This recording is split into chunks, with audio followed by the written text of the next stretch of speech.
Assalamualaikum warahmatullahi wabarakatuh.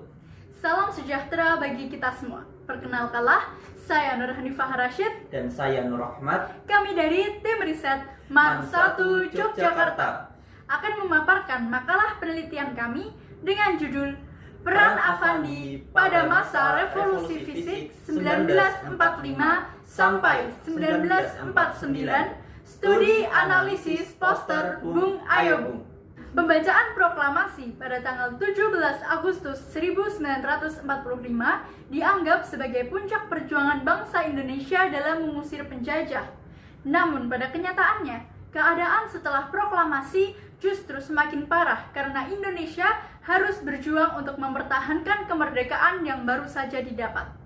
Pada September 1945, tentara sekutu mendarat di Jakarta dan membonceng Netherlands Indies Civil Administration atau NICA yang bertujuan untuk merebut kembali wilayah Indonesia kembali ke tangannya.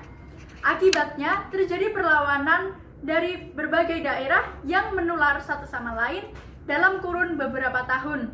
Masa-masa perjuangan tersebut kemudian dikenal dengan Revolusi Fisik. Pada masa revolusi fisik, tidak hanya pahlawan seperti golongan tentara serta para medis saja yang berjuang melawan tentara sekutu. Golongan pelukis juga memberikan hasil karyanya sebagai bentuk perjuangannya pada masa revolusi. Salah satunya ialah Maestro Affandi.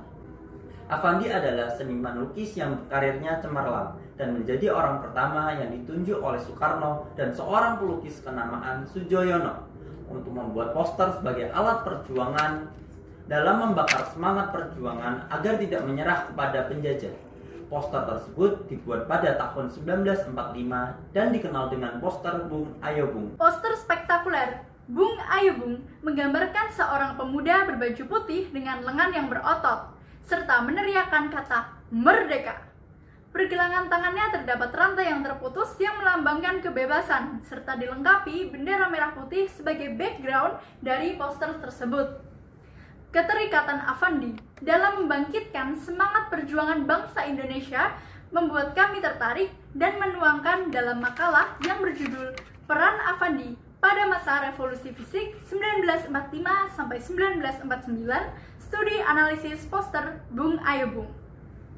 Permasalahan yang akan dibahas dalam tulisan ini adalah yang pertama, bagaimana peran Affandi pada Revolusi Fisik 1945 sampai 1949. Dan yang kedua, bagaimana pengaruh poster Bung Ayobung terhadap nasionalisme pejuang pada masa Revolusi Fisik 1945 sampai 1949. Metode yang dikembangkan oleh peneliti adalah metode historis, yang mana tahapan pertama adalah heuristik atau tahap pengumpulan sumber yang relevan melalui studi pustaka dan wawancara sebagai sumber primer. Kemudian peneliti juga mengkaji data melalui kritik sumber untuk mendapatkan keaslian dan juga kesahihan. Kemudian interpretasi atau penafsiran dilakukan sebelum menuju tahap selanjutnya, yaitu penulisan atau historiografi. Penelitian ini berhasil membuktikan bahwa Affandi memiliki peran besar dalam membangkitkan semangat juang bangsa Indonesia melalui karyanya, yaitu poster Bung Ayobung. Karya poster berjudul Bung Ayobung memuat ilustrasi sosok pemuda dengan ukuran setengah badan, berambut pendek, mengenakan kemeja yang bagian atasnya terkoyak dan terbuka. Kepalanya menoleh ke arah kanan dengan mulut yang terbuka lebar, mata sedikit tertutup, dan alis yang berkerut seperti sedang berteriak. Kedua tangannya diangkat dan direntangkan, seolah sedang berusaha memutuskan rantai besi yang membelenggu di tangannya. Tangan pemuda itu digambarkan mengepal sambil menggenggam tiang yang pada ujungnya terikat bendera merah putih. Poster Bung Ayobung inilah yang menjadi pembakar semangat perjuangan pada masa Revolusi Fisik. Lahirnya poster Bung Ayobung juga menjadi inspirasi bagi pelukis-pelukis lainnya untuk melahirkan karya serupa yang berjudul Le Ayole, maupun dalam menggelorakan semangat rakyat dengan melukis gerbong-gerbong kereta api dan juga membuat mural-mural pada dinding-dinding.